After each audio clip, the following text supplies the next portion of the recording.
welcome back to What Did You Learn? I'm your hostess, Ahava Leaptag, and I am here with a very special guest.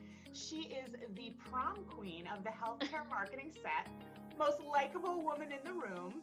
Please welcome Carrie Liken. She is the head of healthcare at Yext. Welcome, Carrie. Thank you. It's nice to be here. It's great to have you. It really is. So, Carrie, tell us a little bit about what Yext does for its customers and specifically in a healthcare marketing sort of world, how it helps particularly hospitals and healthcare organizations in this post-new reality, old day, new day, apocalyptic world. We were calling it the new normal, and then one CMO said, this is just the new weird. So maybe we should just call it the new Love weird. that. Yeah, Weird. I don't think we're coming back. Perfect. Yext is fundamentally a search company. And what we do is we have a cloud-based platform. And we house information that people could be searching for. Literally anything somebody could be searching for, from a doctor's name to a doctor's specialty to whether a doctor is accepting patients or not.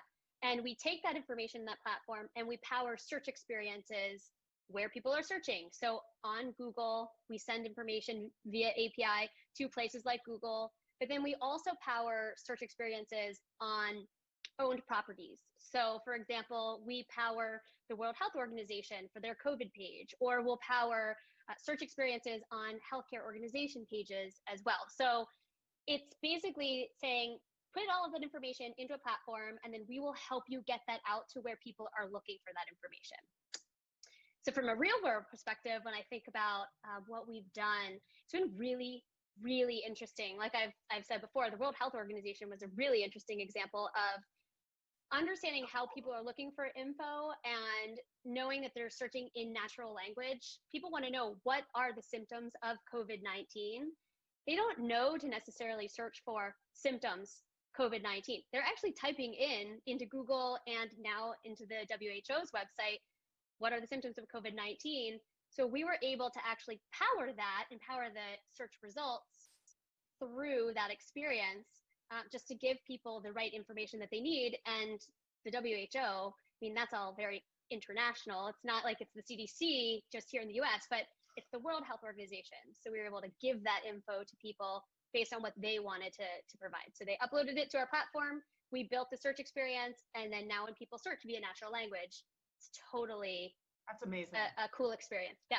Okay, so before we jump into like how cool your job is and all the fantastic knowledge you're going to drop for our audience, tell us a little bit about Carrie the prom queen. So it's really funny. Okay, what would you like to know? Okay, so in the last 7,000 years, yeah, but it's felt like ages.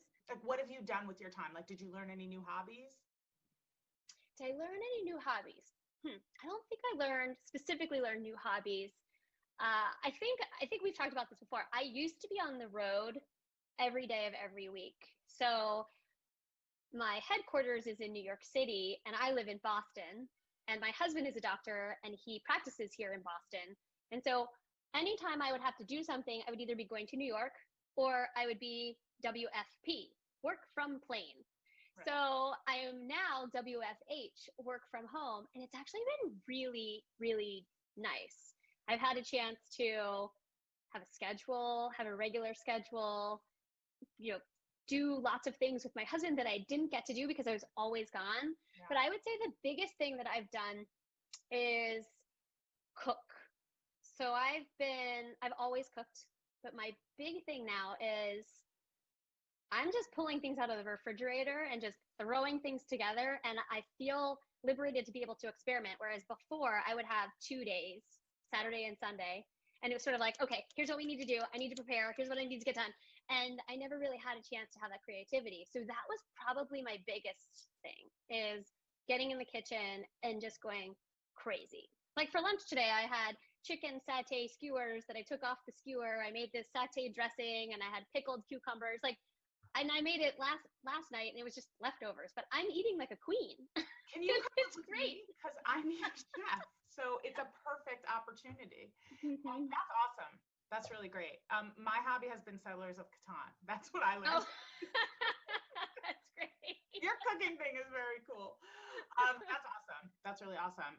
And so in terms of like the always working from a plane and things like that, so I totally relate to that because I was usually on the road every other week for 2 or 3 days, conferences, speaking, clients. It's interesting in talking to my other, road warrior type of friends, everybody keeps saying to me, I can't believe how, crazy I was. I can't believe how like ping pongy I felt. Like now it's like a chance to relax. And I was like, you didn't know that you felt that way? Because I always felt that way. And it's hysterical. Like after like 2 weeks of being home, I was like, I need to get out of here. I thought I would miss it. I mean, I traveled a ton for work, and then I would also travel mostly internationally to go on vacation, just take 2 weeks and just go somewhere where the cell phone didn't work. And what I miss is that stuff. I don't totally miss the hopping from here to there, making connecting flights, and then, going to this hotel. And I don't necessarily miss that. And I don't think, I mean, whoever was telling you that, I don't think I really truly realized just how stressed I was, how stressed my body was, and how tired I was until I had a full stop to it. Yeah. No, I think a lot of people felt that way. I knew that I was super stressed, and because my body like internalized, like I was always sick or like tired, or, I wasn't as patient with my children, although they probably tell you I'm still not that patient with them. They're always underfoot. It's like, go live in someone else's house. Go do something. Go do something. But so anyway, no, that's really interesting. I think it's fascinating to hear how different people have responded to being grounded. Like I always think about like, what is George Clooney's character in Up in the Air doing right now? Oh my gosh. I know. I always felt like that was my character. Like I would get mad at the people in the TSA line and be like, family's not in this line. Family's not in this line. But actually, this should be the business traveler line. Right. Like the rage I would feel when they didn't have clear. That's not normal. I know, it's true. But so talk to me about, and it's been really interesting to hear a lot of people, but within the healthcare marketing context, what do you wish you had known before this started? Like if somebody had whispered in your ear, 6 months before this started, what do you wish they had told you? I think the first thing that I would have wished that they had told all of us is, how long is this going to last? Because I think all of us were operating under, okay, it'll just be a little while longer and then we'll go back to normal. Right. Not the new weird. Literally let's just wait for this to end and then we'll be done. And I would love to have been told this is going to last for a year, or this is going to last for 6 months, or not that you could be told. Like this is not ending. Yeah. This is the new thing. But the interesting thing is that it's changing so much, which I think is changing for the good. Even though we're all sitting here, we're working from home. We were just talking about how great it is to a certain extent actually work from home. I'm a little frustrated by it too. I would love to go and actually physically be with somebody and have that meeting. But on the other hand, I'm just thinking about all of the changes when I think about digital, all of the changes in healthcare that are happening now as a result of the forcing mechanism that this pandemic literally forced upon healthcare organizations and marketing teams just to really get refined. So I wish they would have told me this is going to be X number of days or months or years long. But what can you do? So can you talk to me? I know that a lot of marketers are constantly being told, like, look at your data, make decisions with your data. Yes. And I always say that data is like a decision triangle. It's like common sense, politics, actual factual data that you're getting. How do you help them interpret what really is important at this moment and what you sort of just cut out because it's not worthy of sort of cementing any decisions on? Wow, good question. I would say there are many organizations aren't looking at their data at all. And you and I have talked about this.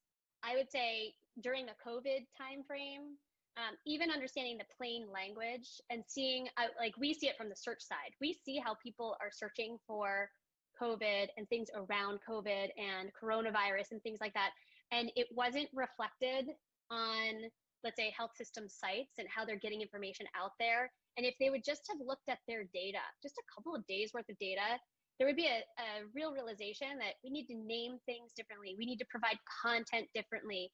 We need to make sure that we're answering these questions because lots of people are asking questions in this way, not in a way that was, highly medicalized or clinical or any other way. So I would say a lot of organizations aren't looking at that. So when we're advising organizations, many times when we come to them with data and we come to them with analytics, it's the first time they've ever seen anything like that at all. From my perspective, marketing is going to turn into customer experience over the next 20 to 25 years. And it's powered by the changes that a technology like Yext brings to a marketing department. So my question for you is, more and more, I think marketers are expected to manage the customer service experience from the digital point of view, but they can't manage it from the operational point of view. Do you ever see that bridge happening? Like, do you think I'm crazy when I say that? Like, sometimes people look at me like, that'll never happen. But my point about the pandemic is that we've seen that when you integrate, you get much better results. And the hospitals that have been successful are the ones who are like, banish the silos. I don't care if you work in PR, you work in content, you work in digital, like, we got to get this done. So do you think that will ever happen, that marketing will have a place at the table to sort of affect what happens operationally, so that somebody doesn't get a text about the wrong doctor or the wrong procedure? So I have to agree with you. I think that marketing is going to become more of the experience, like customer, consumer experience, patient experience. It has to. It's already turned into that years ago in other verticals.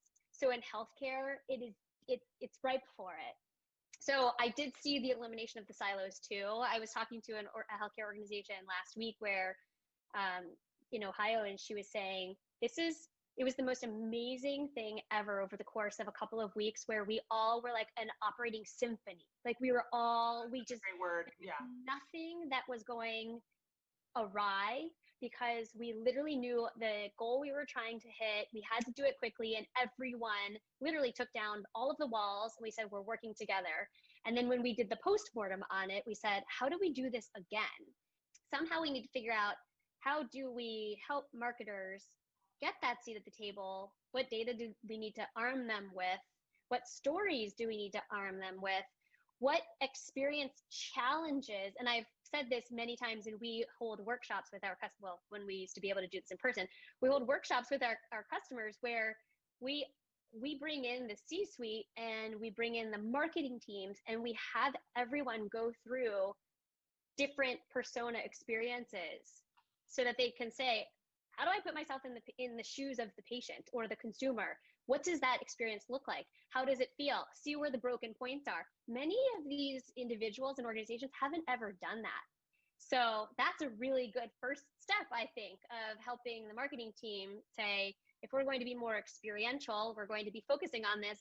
How do we get all of these other people to do this, to understand, yes, we are going to be bringing this to all of you, and then we are going to be able to actually make change. And I think marketing will stand at the crux, at the core of that. What have you learned? What have I learned? In the Middle Ages. What have I learned? So I would say you can only focus on what you can control. I feel like we were trying so hard to figure out, how do we serve our customers? What is it that they need? How do we bring it to them? And how do we reduce the amount of effort they need to spend on this so they can do the important work, basically? Like, get the message out, help the internal stakeholders and the external world understand what's going on. And things were going crazy. I mean, they were going crazy internally, they were going crazy externally, they were going crazy everywhere. And the only thing I think I could come back to is, the only thing we could do is just focus on what we can do for them and what we can control. And even as far as what I did for my team is just like literally do weekly meetings, making sure that they're sane, but then also keeping them up to date and educated on what is going on, and helping them to understand all of the different elements and facets. What are we hearing? What value can we continue to be driving? And then externally, we tried as much as we could to get people together. Like, we would bring CMOs together and just say, talk to each other. Like, we called them collab labs, but just talk to each other. Here's what we're seeing, but then what are you, like, you should all connect, because there's no playbook for this. We understand there's, like, we're dealing with it too, but you guys are really dealing with it. There's no playbook. So like, we want to facilitate communication, because maybe this will give you a little bit of a break and it'll spark an idea. That was the only thing we could control, literally. Like, Right. You talked about you can only focus on what you can focus on. And I learned that in the 7 Habits of Highly Successful People. Yes. One of the exercises he gives in that book is write a eulogy for yourself. Oh, How do yes, you want that's to be right. remembered? Yep. Who do you want to be in the world? What do you want people to say about you? And at the very beginning of this whole thing, I sat down and I wrote out, what impact can I make for Wow. this industry Wow.